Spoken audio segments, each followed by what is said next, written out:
Hi, I'm Ryan from MMBTechTv, and this is your 60-second weekly roundup.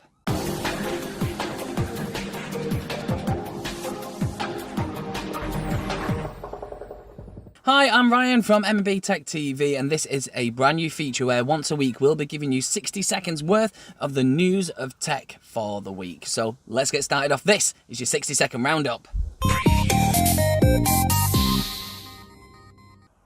So, UK and Japanese carriers press pause on the Huawei phone launches.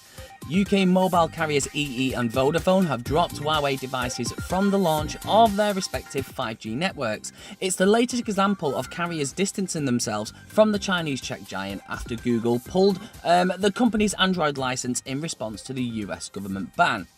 Both the carriers were set to include Huawei Mate 20X 5G, one of the world's first 5G-capable smartphones, as part of their 5G networks. A spokesperson from Vodafone spoke out, saying it was pausing pre-orders for devices, adding that it was only a temporary measure while uncertainty exists regarding the new Huawei devices. So, without Google's full Android license, Huawei devices will lose access to the Google Play Store, key apps like Facebook, Instagram, and Google Maps, and Google's security updates. Huawei has a temporary license to issue Android updates to existing devices until August 19th, but after that, it's not clear on what the company phones will be. It will also be known that whether the unreleased Huawei devices will have access to the updates if they launch before that date. So, Microsoft is working on a new design of its Surface Pro, expected to debut this year. While the Surface Pro design hasn't largely changed since the Surface Pro 4, Microsoft is expected to trim the display bezels and add a USB-C port, and the next Surface Pro design a little more rounded like the Surface Go. We've seen a patent that hits the thinner Surface keyboard, and now one has appeared that shows the Surface Pro with a USB-C port and a new type cover model. The most interesting part of these patent images is that there's no Surface Connect port on this particular device. That could suggest that Microsoft is preparing to break from its magnetic charger to push towards USB-C charging for its Surface line. Microsoft has been notoriously cautious about adopting USB-C, and in particular about removing ports like the mini display port. The last thing I want to take away is the port that they need today, tomorrow, and the next day to achieve a technology milestone, where I then put a barrier in front of my customers, said Surface Pro Chief Panos Panay during the launch of the Surface Pro 5 back in 2017. Microsoft might not fully ditch the idea of a magnetic attaching chargers like Apple did for its USB-C charging, and a previous patent hinted at a USB-C Surface charger with magnets.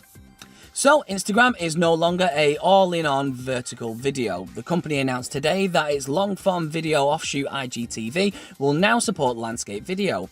Up until now, the company only supported vertical video, which was a feature focus during its launch nearly a year ago.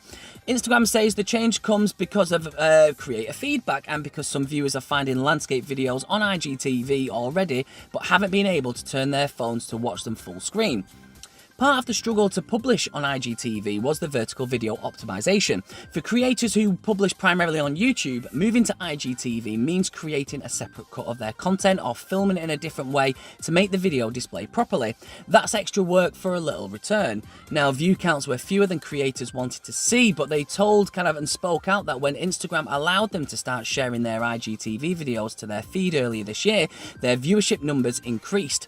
Although Instagram is giving up an integral part of the IGTV brand by sacrificing the vertical video, it might encourage creators to cross-post their content across various platforms, if nothing else, and thereby boost IGTV's offering.